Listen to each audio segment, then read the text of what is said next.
នាងកូនស្រីឥតបានការឲ្យទៅរៀនសាកលវិទ្យាល័យធ្វើអីទោះបីជាប្រឡងជាប់សាកលវិទ្យាល័យលំដាប់កំពូលក៏ដោយចុះដល់ពេលអនាគតទៅក៏ត្រូវតែរៀបការប្តីដែរនឹងឆ្លៀតពេលដែលផ្ទះមេភូមិគេនៅពេញចិត្តនាងឥឡូវនេះទៅរៀបការឲ្យចប់រឿងទៅប៉ាមិនមែនប៉ាធ្លាប់សន្យាជាមួយកូនទេថាបើកូនប្រឡងជាប់សាកលវិទ្យាល័យលំដាប់កំពូលប៉ានឹងឲ្យកូនទៅរៀននោះវាជាសាកលវិទ្យាល័យជាតិសំខាន់បំផុតណាស់កូនគឺជាក្មេងស្រីដំបងគេក្នុងភូមិយើងពីមុនរហូតមកដល់ពេលនេះដែលប្រឡងជាប់កូនឯងនេះមិនក៏មិនចេះយកការអ្វីសោះចឹងឪពុកម្ដាយចិញ្ចឹមនាងធំដល់ម្លឹងវាស្រួលណាស់ហើយនាងមិនអាចគិតតែពីប្រយោជន៍ខ្លួនឯងបានទេចាំដល់ពេលមេភូមិគេឲ្យថ្លៃទឹកដោះមកផ្ទះយើងប៉ានឹងទិញផ្ទះនៅទីរួមស្រុកពេលនោះហើយដែលហៅថាមានមុខមាត់លីប៉ា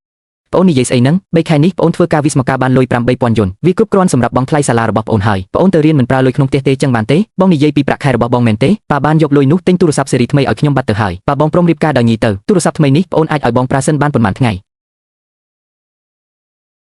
ប៉ាខ្ញុំក៏ជាកូនស្រីរបស់ប៉ាដែរមិនក៏ប៉ាធ្វើដាក់ខ្ញុំបែបនេះវាអយុត្តិធម៌ណាស់ឆ្លោះគ្នាស្អីគិតតែពីរឿងរៀនសូត្ររាល់ថ្ងៃរៀនចប់ទៅក៏ត្រូវតែរៀបការប្តីដដែលកូនស្រីដែលគេចិញ្ចឹមធំហើយគឺដូចជាទឹកដែលជិះចោលផ្ទះនេះមិនធ្វើចំនួនខាត់ទុនបែបនេះទេមេភូមិគាត់បានយល់ព្រមជាមួយខ្ញុំរួចហើយឲ្យតែអញព្រមរៀបការទៅគាត់នឹងឲ្យថ្លៃទឹកដោះដល់ទៅ20,000ស្រីជាច្រើនចង់បានក៏មិនប្រកាសថាបានរៀបការដែរបានរៀបការចូលផ្ទះមេភូមិគឺទៅសោយសុខហើយថែមទាំងអាចជួយគ្រួសារយើងបានមួយកម្រិតទៀតនេះជាផលប្រយោជន៍ដ៏ល្អទាំងសងខាងផលប្រយោជន៍ស្អីគេខ្ញុំមិនត្រូវការទេការរៀនសូត្រគឺជាឱកាសតែមួយគត់របស់ខ្ញុំចង់ផ្លាស់ប្ដូរវាសនាដោយខ្លួនឯងខ្ញុំមិនពឹងលើការលក់ខ្លួនទេពេលនេះខ្ញុំនឹងចាក់ចេញពីផ្ទះនេះថ្លៃរៀនក៏ខ្ញុំមិនយកដែរទោះបីជាត្រូវទៅខ្ចីលុយធនាគារក៏ខ្ញុំត្រូវតែទៅរៀនដែរឯងចង់ក្បត់មែនទេអាស្រីថោកទាបឲ្យថ្ងៃនេះអញនឹងវាយអញឲ្យស្លាប់ជីវិតឯងនេះគឺអញជាអ្នកផ្ដល់ឲ្យអញអាចរត់ទៅណាបានរឿងរៀបការនេះទោះឯងយល់ព្រមឬមិនយល់ព្រមក៏ត្រូវតែរៀបការដែរមិនអាចខានបានឡើយគេកំណត់ថ្ងៃរួចរាល់ហើយគឺថ្ងៃខានស្អែកនេះឯងលីប៉ាវឃុំបងស្រីអញទុកក្នុងបន្ទប់ទៅកុំឲ្យនាងរត់រួចទុកចិត្តលើខ្ញុំចុះបងស្រីបងកុំរត់ឲ្យសោះណាបើមិនដូច្នោះលុយ20,000នោះនឹងបាត់បង់ហើយហេអញដឹងហើយថានាងក្មេងកំហុសនេះមិនងាយនឹងស្ដាប់បង្គាប់ទេលេងខ្ញុំពួកអ្នកកំពុងតែធ្វើខុសច្បាប់ហើយលោកឪពុកចេញមកចាប់ឡើងបងស្រីខ្ញុំចង់រត់តែខ្ញុំចាប់បានវិញហើយពួកឯងមានសិទ្ធិអីមកឃុំក្រុងខ្ញុំជួយខ្ញុំផងនាងមិនមែនរត់ពូកែណាស់មែនទេអញចាក់សោររបិទចិត្តឲ្យដឹងដៃមើលថាតើនាងនឹងរត់ទៅណាទៀតបើមិនមែនព្រោះតែខ្លាចមេភូមិបដិសេធហើយខាត់លុយថ្លៃទឹកដោះ200,000នោះទេអញកាច់ជើងនាងចោលបាត់ទៅហើយបងស្រីអត់ធ្មត់ទៅចុះណាចាំខ្ញុំយកលុយ200,000របស់បងទៅទិញផ្ទះក្នុងក្រុងរួចចាំខ្ញុំទិញស្ករគ្រាប់ឲ្យបងញ៉ាំណាកូនស្រីញ៉ាំអីបន្តិចទៅត្រូវថែរក្សាសុខភាពកូនណាព្រមទទួលយកវាសនាទៅចុះស្ត្រីយើងមិនមែនជួបវាសនាបែបនេះទាំងអស់គ្នាទេឪពុកកូនធ្វើបែបនេះក៏ដើម្បីតែប្អូនប្រុសកូនដែរម៉ាក់ព្រមទទួលយកវាសនាមួយជីវិតនេះចុះប៉ុន្មានឆ្នាំមកនេះម៉ាក់ត្រូវប៉ាវីប៉ុន្មានដងហើយបើម៉ាក់ពិតជាព្រមទទួលយកវាសនាតើហេតុអ្វីបានជាយប់ឡើងតែងតែលួចយំម្នាក់ឯងកូនជីវិតនេះដាច់ខាតនឹងមិនរស់នៅឲ្យដូចជាម៉ាក់ដាច់ខាតគឺម៉ាក់នេះហើយដែលកំសាកម៉ាក់គ្មានសមត្ថភាពសូម្បីតែកូនស្រីខ្លួនឯងក៏ការពារមិនបានការម៉ាក់រៀបការជាមួយប៉ាកូនម៉ាក់ទើបតែអាយុ17ឆ្នាំក៏ព្រោះតែតាទទួលស្រូវគេពីពេលរួចក៏លក់ម៉ាក់ចោលម៉ាក់ក៏ធ្លាប់រត់ដែរតែចុងក្រោយត្រូវតែឯងតាមតាន់ហើយវីនឹងឈើច្រត់ទាំងយប់ចាប់ពីពេលនោះមកទើបម៉ាក់ដឹងថាជើងស្ត្រីយើងនេះគឺមិនអាចដើរចេញរួចទេចុះម៉ាក់នឹងមិនជួយកូនមែនទេម៉ាក់ចង់ឲ្យកូនរស់នៅដូចម៉ាក់ត្រូវរលួយក្នុងភពនេះមួយជីវិតឬបើកូនចង់ស្អប់ចូលស្អប់ម៉ាក់ចុះប្រសិនបើម៉ាក់លែងកូនឲ្យទៅពួកគេនឹងវាយកូនរហូតដល់ស្លាប់មិនខានចៅហ្វាយនេះឲ្យកូនស្រីម្នាក់នេះមិនដឹងក្តីទេឃុំវានៅក្នុងបន្ទប់ពីថ្ងៃទៅវាស្ងប់សូមលោកកុំបារម្ភអីពេលវាចូលដល់ផ្ទះលោកហើយវាគឺជានាមឿនរបស់លោកចង់វាដំឬជាស្ដីក៏តាមចិត្តបើវាលែងស្ដាប់បង្គាប់លោកគ្រាន់តែអប់រំវាទៅលោកលីលោកនិយាយស្អីអញ្ចឹងកូនប្រសាល្អបែបនេះយើងស្រឡាញ់ថ្នាក់ថ្នមស្ទើរតែមិនចង់ដកដៃផងតើហ៊ានវាដំណៀងយ៉ាងម៉េចកើតតាជួនហែងនាំប្រពន្ធហែងចូលក្នុងបន្ទប់ទៅឥឡូវពួកលោកអាចដោះច្រវាក់នេះចេញបាននៅតាជួនឲ្យខ្ញុំធ្វើនេះព្រោះខ្លាចវាដឹងខ្លួនរត់បាត់នោះអីដល់ផ្ទះលោកហើយបើវាចង់រត់ទៀតក៏មិនមែនជារឿងរបស់ខ្ញុំដែរនាងមែនជាកូនបង្កើតរបស់លោកមែនទេសៀវណានមកតាមខ្ញុំចូលក្នុងបន្ទប់មកខ្ញុំដោះច្រវាក់ឲ្យនាងមុនស្បែកដាច់អស់ហើយពួកវាចិត្តអប្រិយយ៉ាងនេះបានយ៉ាងម៉េចនាងមែនជាកូនបង្កើតរបស់គេមែនទេកុំមកប៉ះខ្ញុំបើលោកហ៊ានប៉ះខ្ញុំបន្តិចទៀតខ្ញុំនឹងស្លាប់ជាមួយលោកយប់នេះឯងខ្ញុំនិយាយថានាងប្រឡងជាប់សាកលវិទ្យាល័យឈឹងពេមែនទេនេះជារឿងដំបូងគេក្នុងភូមិយើងតែម្ដងនឹកស្មានមិនដល់ថានាងខំរៀនដល់ថ្នាក់នេះមិនពាក់ព័ន្ធនឹងលោកទេការខ្ញុំរៀនថ្នាក់អនុវិទ្យាល័យលទ្ធផលខ្ញុំក៏មិនអន់ដែរនេះមិនមែនចេះតែនិយាយអ៊ូតទេណាគឺជាប់ចំណាត់ថ្នាក់លេខ3ក្នុងថ្នាក់រហូតកាលនោះខ្ញុំក៏ធ្លាប់គិតដែរប្រហែលជាអាចប្រឡងជាប់សាកលវិទ្យាល័យដែលខ្ញុំប្រាថ្នាបានចុះហេតុអីបានជាលោកមិនរៀនបន្តទៅទៀតប៉ាខ្ញុំថារៀនសូត្រទៅក៏គ្មានប្រយោជន៍ដែរឲ្យតែតាមគាត់រៀនសូត្រឲ្យល្អចាំបន្តតំណែងពីគាត់ទៅធ្វើជាស្ដេចក្រាញ់នៅទីនេះគឺប្រសើរជាងអ្វីទាំងអស់តាមពិតខ្ញុំសរសើរឯងណាស់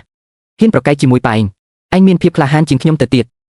ឯងនិយាយរឿងទាំងនេះជាមួយខ្ញុំធ្វើអីក្នុងកាបូបនេះមានលុយ20,000ហើយសម្បត្តិឡានទៅទីក្រុងយប់នេះខ្ញុំក៏ទិញឲ្យហើយដែរប៉ាឯងនិងប៉ាខ្ញុំពួកគេកំពុងញ៉ាំបាយនៅបន្ទប់ខាងមុខទាំងអស់គ្នាខ្ញុំបើកទ្វារក្រោយឲ្យឯងរួចហើយឯងទៅរៀនសូត្រទៅឯងហេតុអ្វីត្រូវធ្វើបែបនេះប៉ាឯងចំណាយលុយអស់20,000ជីវិតខ្ញុំជាប់គាំងតែក្នុងភក់ច្រំនេះហើយគ្មានសង្ឃឹមអ្វីទៀតទេតែឯងមិនដូចគ្នាទេឯងត្រូវតែប្រែក្លាយលិខិតចូលរៀននេះឲ្យទៅជាចំណេះដឹងពិតប្រាកដហើយត្រឡប់មកវិញដើម្បីត្បិតពួកគេប្រាប់ពួកគេថាការរៀនសូត្រទើបជាផ្លូវចេញសម្រាប់អ្នកស្រែចម្ការយើ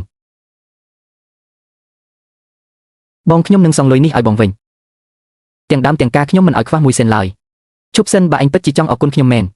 ចាំដល់ពេលឯងរៀនចប់ត្រឡប់មកវិញរួចនាំខ្ញុំទៅមើលពិភពលោកខាងក្រៅគឺខ្ញុំពេញចិត្តណាស់ទៅហើយបងអំណរគុណដ៏ធំធេងរបស់បងខ្ញុំនឹងតបស្នងឲ្យខានតែបាន មួយនេះយកមិញឯងលួចដោះលែងកូនប្រសាអញទៅហើយឬប៉ាកាលពីមុនខ្ញុំចង់រៀនសូត្រតែប៉ាមិនឲ្យខ្ញុំទៅប៉ាដឹងទេថាខ្ញុំយំនៅក្នុងបន្ទប់យូរប៉ុណ្ណាឥឡូវនេះភូមិយើងមានមនុស្សម្នាក់ដែលប្រឡងជាប់សាកលវិទ្យាល័យធំហើយយើងមិនអាចកាប់ផ្ដាច់ក្តីសង្ឃឹមដ៏ល្អបែបនេះបានឡើយអាមនុស្សរឹងរូសអើយអញពិតជាធ្វើឲ្យប៉ាខឹងខ្លាំងណាស់ប៉ាកុំខឹងអីប៉ាខឹងបែបនេះប្រកាសជាឈឺធ្មេញរើឡើងវិញហើយមែនទេពេលនេះទៅហើយនៅមានអារម្មណ៍ខ្វល់រឿងធ្មេញទៀតឬតើឲ្យធ្វើមិនកើតទៅធ្មេញល្អទើបសុខភាពល្អប៉ាអាយុកាន់តែច្រើនធ្មេញចាប់ផ្ដើមរលុងជាង1 ឆ្នាំហើយមែនទេរឿងធ្មេញនេះស្ដាប់តាមខ្ញុំចុះ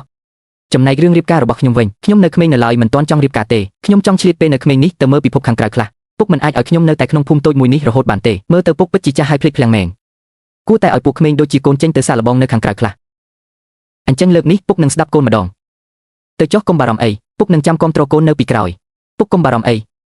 ខ្ញុំប្រកាសជាខំប្រឹងធ្វើការនៅខាងក្រៅឲ្យបានល្អនឹងមិនធ្វើឲ្យពុកខូចមុខមាត់ឡើយហើយរូបមន្តបុរាណដែលខ្ញុំប្រាប់ពុកអំបញ្ញមិញយកទៅចែកឲ្យចាស់ក្នុងភូមិយើងប្រើទៅប្រកាសជាបានផលល្អភិនអ៊ីអរគុណដែលការនោះមិនបានរៀបការជាមួយខ្ញុំទើបធ្វើឲ្យខ្ញុំមានឱកាសបានរស់ក្នុងជីវិតដែលខ្ញុំចង់បានតែមិននឹកស្មានថាច្រើនឆ្នាំកន្លងផុតទៅហើយភូមិយើងនៅតែដដែលសោះខ្ញុំក៏ត្រូវអរគុណនាងដែរការដែលខ្ញុំជួបការលំបាកក្នុងជីវិតបាននាងជួយទំនុកបំរុងទើបធ្វើឲ្យខ្ញុំមានមុខមាត់ត្រឡប់មកជួបពុកវិញបានឃើញថាការវិលត្រឡប់មកវិញរបស់យើងលើកនេះត្រូវតែធ្វើអ្វីម្យ៉ាងដើម្បីភូមិខ្ញុំសម្រេចចិត្តបង្កើតមូលនិធិគាំទ្រការសិក្សាខ្ញុំចង់ឲ្យក្មេងក្នុងភូមិទាំងអស់បានសម្រេចក្តីសុបិនក្នុងការរៀនដល់មហាវិទ្យាល័យគំនិតរបស់ Shannon ពិតជាល្អណាស់ប្រសិនបើក្មេងក្នុងភូមិអាចផ្លាស់ប្ដូរវាសនាខ្លួនឯងបានតាមរយៈការសិក្សាខ្ញុំជឿថាផ្នត់គំនិតសត្វភូមិក្នុងភូមិយើងក៏នឹងរសាត់បាត់ទៅដែរអ្នកទស្សនាទាំងអស់គ្នានៅលើโลกនេះមានមនុស្សមួយចំនួនដែលប្រហែលជាអស់មួយជីវិតក៏មិនអាចដើរចេញពីវាលភុកនោះបានដែរប៉ុន្តែប្រសិនបើអ្នកអាចទាញដៃពួកគេនៅពេលចាំបាច់ប្រហែលជាវាអាចបង្កើតលទ្ធផលដែលខុសប្លែកពីមុនដូច្នេះបើអ្នកធ្លាប់ទទួលបានការជួយជ្រោមជ្រែងពីអ្នកដទៃឬអ្នកក៏ចង់ជួយអ្នកដទៃដែរនោះចូលរួមគ្នាបន្តចែកចាយសន្តានចិត្តនេះទៅមុខទៀតទោះបីវាគ្រាន់តែជាពាក្យសម្ដីឬឱកាសតែម្ដងគត់ក៏ដោយវាអាចផ្លាស់ប្ដូរជីវិតមនុស្សម្នាក់បានទាំងស្រុងព្រោះផ្កាដែលដុះចេញពីវាលធប់ជាទូទៅគឺជាផ្កាដែលរឹងមាំនិងស្រស់ស្អាតបំផុតប្រសិនបើអ្នករីករាយនឹងជោគជ័យដែលខ្ញុំទទួលបាននៅថ្ងៃនេះខ្ញុំសង្ឃឹមថានឹងបានឃើញពាក្យជូនពរពីអ្នក